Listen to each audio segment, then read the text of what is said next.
अफगानिस्तान से हम $5 मिलियन पकड़ लाए थे, हमारे प्राइम मिनिस्टर साहब, इन्होंने कबूल कर लिए थे भाई। इससे एक हाथ आगे हमने फलस्तीनियों से भी पैसे पकड़ लिए थे कोरोना फाइटिंग के लिए।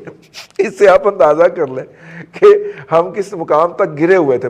दुनिया की वाहिद एटमी इस्लामी कुव्वत और फ़लस्तीन से लीडर जनरल ऑफ पाकिस्तान ने एक ख़बर जारी की है और एक्सप्रेस ट्रिब्यून के अंदर छपी है, और उस खबर के मुताबिक जो कोरोना का पैकेज था उसमें जो है वो बेज़ाब्तगियाँ पाई गई हैं। आप उसे बदनवानियाँ भी कह सकते हैं।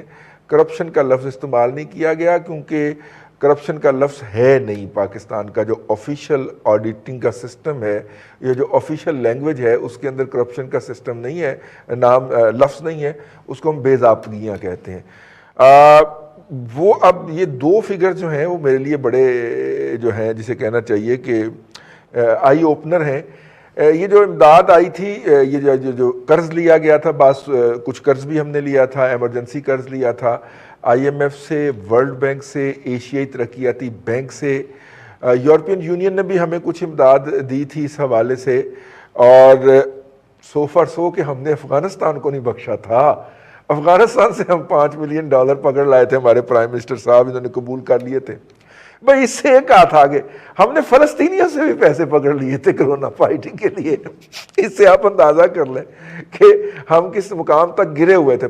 दुनिया की वाहिद एटमी इस्लामी कुव्वत और फ़लस्तीन से भी वो पैसे ले रही थी, एम्बुलेंसें ली थी उससे। तो ये सारे पैसे अगर इकट्ठे किए जाएं तो फिर भी मेरी जो कैलकुलेशन है उनके मुताबिक 1200 अरब रुपए नहीं बनते।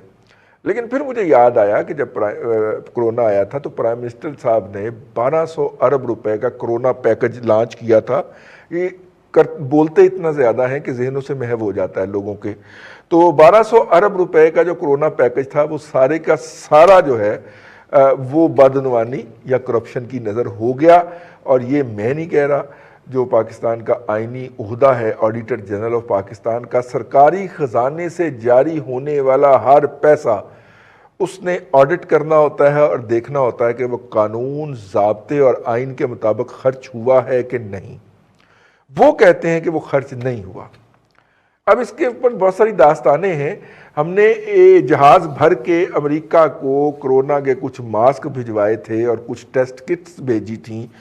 कहा जाता है कि जो चाइना की तरफ से, क्योंकि चाइना को पता था कि हम ये हम पैसे इधर उधर कर लेते हैं, तो उन्होंने अशिया भिजवाना शुरू कर दी थी। तो हमारी हुकूमत ने एक दफ़ा ही जी, उसके बाद कहा था कि जी हम तो अब खुद कफील हो गए, हम तो अब एक्सपोर्ट किया करेंगे। उसके बाद कोई एक मास्क भी एक्सपोर्ट नहीं हुआ, लेकिन वो जहाज़ भर के अमेरिका को भी बेच आए हम। ठीक है, अब पता नहीं उसका कौन बेनिफिशियरी था। और उसके बाद कोई कंसाइनमेंट नहीं की, दुनिया के किसी मुल्क को नहीं की। अमेरिका को तो छोड़ दें, वो चाइना से जो कुछ आया था वो हमने अमेरिका को बेच खाया था। ये जी ज़ाहिर है उसका 25 लाख रुपया तो खर्च होता रहा एक डिस्प्रिन की गोलियां देने में और वो करने में। डॉक्टर साहबा, ये 12 खरब का मतलब है 1200 अरब रुपया। और ये एग्जैक्टली वही फिगर है जो प्राइम मिनिस्टर साहब ने कहा था कि मैं पूरी कौम के लिए एक पैकेज इंट्रोड्यूस करवा रहा हूँ। एक तो पैकेज भी वो बड़ा है ना, कहीं से खैरात में चावल मिल जाए तो पैकेज होता है, कहीं से खैरात में वो मिल जाए, वैक्सीन मिल जाए तो पैकेज होता है। उन्होंने पैकेज उस वक्त अनाउंस किया था 1200 अरब रुपए का। और ऑडिटर जनरल ने कह दिया कि सारी की सारी अदायगियाँ जो हैं वो गैर कानूनी थी और गैर आइनी थी और क़वायद ज़ाब्त से हटके थी, यानी कि करप्शन हुई है। बिल्कुल।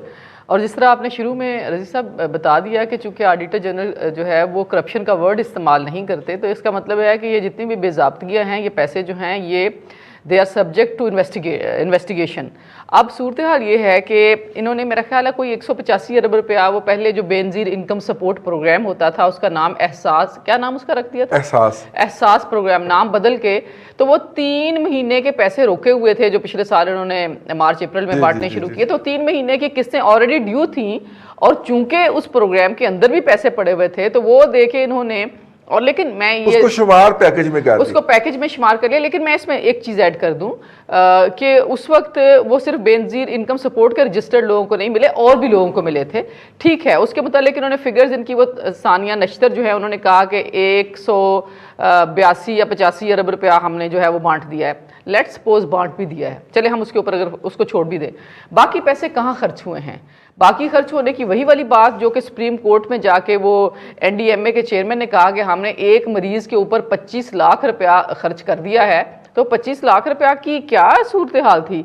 और मैं हैरान हूँ इस बात के ऊपर कि पिछली हुकूमत के छोटी से छोटी बात के ऊपर हर चीज़ खड़क जाती थी और सो मोटो एक्शन हो जाते थे, तो आगे से इन्वेस्टिगेट क्यों नहीं किया गया या आगे से क्वेश्चन क्यों नहीं किया गया?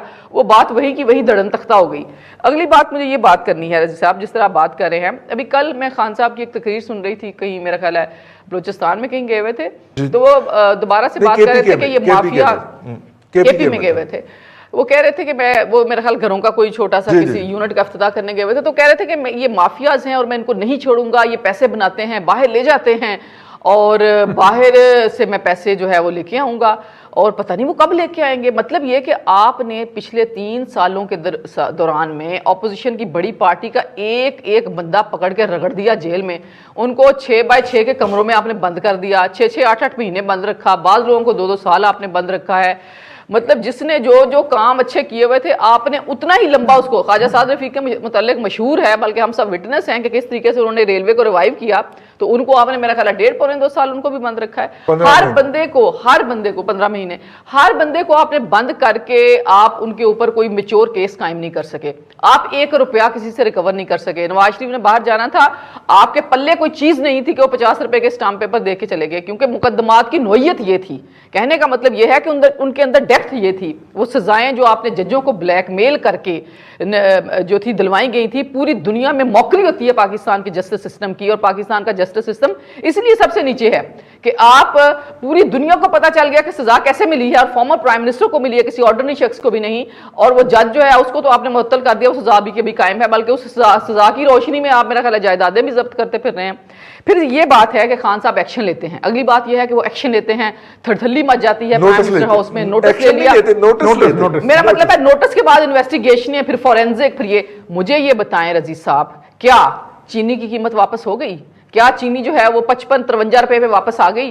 क्या आटा आपने एक्शन ले लिया, वो बड़े आपने नोटिस ले लिए, आपने इन्वेस्टिगेशन कर ली, आपने रद्दो बदल कर दिया, आपने इधर का मिनिस्टर उठा के इधर रख दिया, इधर का उठा के आपने इधर बिठा दिया। मुझे ये बताएं, क्या आटा सस्ता हो गया? क्या दवाइयों की कीमत जो कि 400 से 500% तक आपने बढ़ा दी, क्या उसकी कीमत आपने रिवर्स की? ये भी 20% क्या दोबारा बढ़ाई को, जिसके मुतालिक ये है कि उन्होंने अमेरिका में, उन्होंने यूरोप में, पता नहीं किथे किथे उन्होंने जो है वो मास्क बेच दिए और पता नहीं क्या क्या कुछ उन्होंने सारी की सारी कोरोना की सिचुएशन के अंदर उन्होंने पैसा और गबन किया। वो आपने क्या उनके ऊपर कोई रेफरेंस फाइल किया? क्या उनसे कोई रिकवरी हुई? क्या उनको अरेस्ट किया? इसी तरीके से जफर मिर्जा के जमाने की दूसरी खबर यह है कि आपने इंडिया से दवाई मंगाई थी, मेरे ख्याल है कोई 85 मेडिसिन जो हैं वो इंडिया से खाम मंगवा ली गई जिनकी ना जरूरत थी, और वो कौमी खजाने को पता नहीं कितने अरबों का नुकसान पहुंचाया। उसके ऊपर क्या कोई मुकदमा कायम हुआ? क्या कोई बंदा अरेस्ट हुआ? क्या कोई केस चला? क्या रोज कोई पेशियां हुई? नथिंग। तो ये तो सारी की सारी बातें तो रिफ्लेक्ट करती हैं कि माफिया को आपने आसपास बैठाया हुआ है, बल्कि शायद गोद में बैठे पल रहे हैं, और आप ऊपर से कहते हैं कि मैं इन माफियाज को नहीं छोड़ूंगा। तो ये तकरीरें जो है ना, ये बुनियादी तौर पे मीनिंगलेस हो चुकी हैं, इनका कोई मतलब नहीं है। अवाम अब इन तकरीरों पे हंसते हैं, बल्कि रोते हैं। रोते इसलिए है कि रोटी भी छिन गई, आटा छिन गया, बिजली जो है वो लोगों के मीटर कट रहे हैं, और मेडिसिन उनकी रेंज से ऊपर हो गई है।